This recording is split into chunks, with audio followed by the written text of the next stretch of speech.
I thought it was face off. I think he's very confident, but I got confident in me. I was born with confidence, I think. I really believe in my tools. I very believe in my skills. Even though that Kovalev doesn't have a lot of weaknesses, I think I'm going to be able to pull out the victory. You say he doesn't have a lot of weaknesses. What have you seen in him that you feel that you could take advantage? Honestly, right now, not a lot of things, but in camp we're gonna work on that. My coaches is gonna work on that. He's doing everything right. Like he has a good technique. He got a good speed. He can punch with both hands.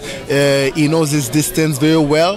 So, like I said, he doesn't have a lot of weaknesses. But I'm the one who's gonna have to find the blueprint to beat Kovalev.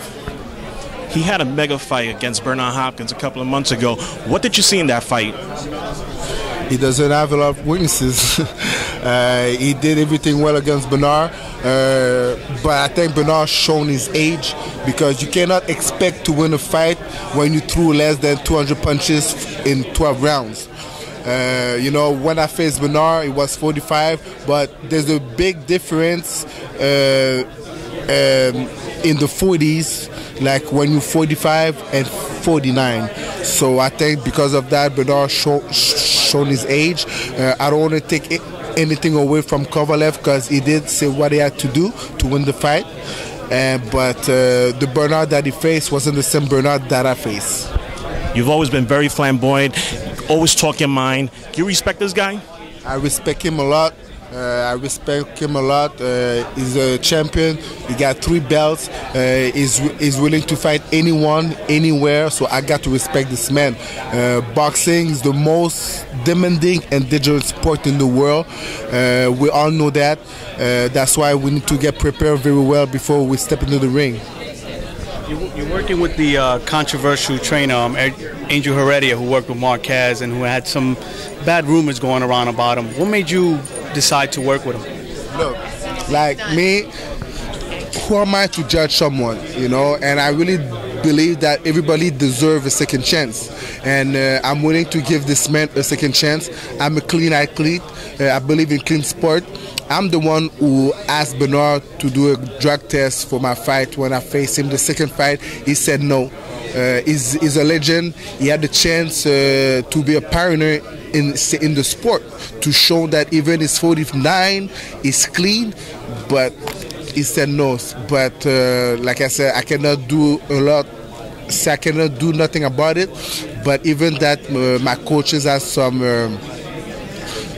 bad background, but now he's with me. It's clean because I'm a clean athlete. I remember that when you fought Hopkins, you were telling him to take the test. But why didn't you put that stipulation in the negotiations for the fight? And what made you go that route? What made you ask him to take a test? Against Bernard? Yeah. What made you ask him to take the drug test? Like, you can't go against human nature. Like Bernard is 49. There's no way that you can keep up with 20 years old people at 49. You're not playing hockey. You in boxing. Like, boxing is not a game. You can say you play you can play football, you can play hockey, you can play baseball, but you cannot say you play boxing, because boxing is not a game. It's for real. It's dangerous. It's the most demanding and dangerous sport in the world. So I had a doubt that he was on something. I asked him to do a sample test, because if you're clean and you have nothing to hide, take the test and shut me out. But he said no. But like I said, the past is in the past. I hope Bernard is clean. I believe he's clean now, because I have no proof that he's on something. But like I said, he had the chance to be a pioneer in the sport. He called himself a legend, and he said no. So I was really sad for the fans for that. Your thoughts on when you hear that you're a 4-1, 4-2 underdog in this fight coming into the fight? On my fans, bet on me. We're gonna make money March 14. Now, being that Kovalev, is, he's one of the dangerous fighters, and nobody pretty much wants to face him. But you come up, and took him on. What is that saying for you? Title, monies that comes and goes. History don't. there's two kind of boxers. Boxer who wants to make money and boxer who wants to make history. Kobe and I wants to make history because we know down the line if we make history, we're gonna get money as well. So it's not about money, it's not about anything, it's not about making history. Boxing is a passion for me. You know, I've been boxing for 18 years. It's not a job, it's a passion for me. And you know, I'm in the game for history because when I leave this earth, I want to be remembered as one of the best in my era. You have speed and power, but what are the intangibles you bring into this fight that's going to give Kovalev problems that you saw in his fight against, let's say, Hopkins and other fights? Me. That's it. He never faced anyone like me. I never faced anyone like him as well. But I know that I'm a better boxer, and I just want to prove it March 14. 18 years in the sport. You're 32 now? 32. You feel like you're in your prime now? Yeah, that's it. I'm in my prime. I had a solid amateur background. I went to the Olympics. I went to the Francophone game. I got the gold. I went to the Commonwealth Games. I got the gold. I went to the Pan Am Games. I got the bronze. I finished 5th at the World Championships. Then you know, I went to the Olympics in 2004. I turned pro. I became world champion. I faced a prime time Chad Dawson, not like a washed out Chad Dawson. I faced a prime time Chad Dawson. I'm the one who gave Andrew Ward the blueprint how to beat Chad Dawson. So I faced Adrian Jacunu twice, Bernard Hopkins twice. I went overseas to face Carl Froch. So I love challenges, and you know, I'm here to make history. At night when you go to sleep, do you think about this guy? How do you see the fight playing out? I think it's gonna be a technical fight because he's very technical. He's strong, but he's shown that he can be technical as well versus Bernard Hopkins. He showed that he can stuck with his game plan.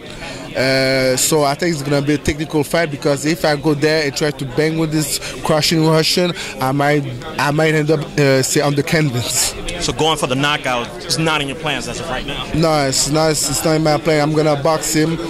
I know he can box as well, but I'm gonna box this guy. John, you're obviously very confident. You said yourself you're the underdog going into this fight, even though you're gonna have the hometown fans. What makes you so confident that you can do what nobody else has been able to do? I got faith, and I believe in myself, and I believe in my skill.